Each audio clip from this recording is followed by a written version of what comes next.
ایک دیوار پر کاغذ چپکا دیکھ کر میں قریب چلا گیا۔ اس پہ لکھی تحریر پڑھنے لگا۔ لکھا تھا، برائے کرم ضرور پڑھیے۔ اس راستے پر کل میرا 50 روپے کا نوٹ کھو گیا ہے، مجھے ٹھیک سے دکھائی نہیں دیتا، جسے بھی ملیں برائے کرم پہنچا دیجیے، نوازش ہوگی۔ نیچے اس کا ایڈریس لکھا تھا۔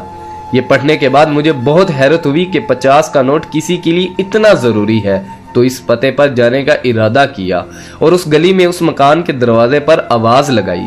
ایک ضعیفہ لاٹھی ٹیکتی ہوئی باہر آئی۔ پوچھنے پر معلوم ہوا بڑی بھی اکیلی رہتی ہے اور کم دکھائی دیتا ہے۔ میں نے کہا، ماں جی، آپ کا 50 کا نوٹ مجھے ملا ہے، اسے دینے آیا ہوں۔ یہ سن کر بڑھیا رونے لگی۔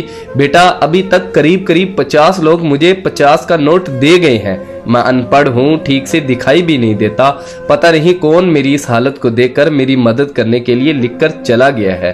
بہت اصرار کرنے پر ماں نے پیسے تو رکھ لیے، لیکن ایک درخواست کی کہ بیٹا، میں نے نہیں لکھا، کسی نے میری مدد کی خاطر لکھ دیا ہے، جاتے ہوئے اسے پھاڑ کر پھینک دینا۔ میں نے ہاں کہہ کر ٹال تو دیا، لیکن میرے ضمیر نے مجھے سوچنے پر مجبور کر دیا کہ ان سبھی لوگوں سے بڑھیا نے وہ کاغذ پھاڑنے کے لیے کہا ہوگا، مگر کسی نے نہیں پھاڑا۔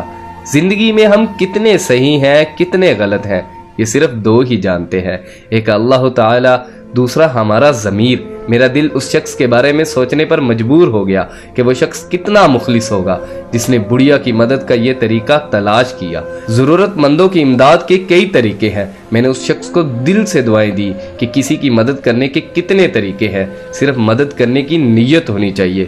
راستہ اور رہنمائی اللہ کی طرف سے ہو جاتی ہے۔ ویڈیو اچھی لگی ہو تو لائک کیجیے گا، شیئر کیجیے گا۔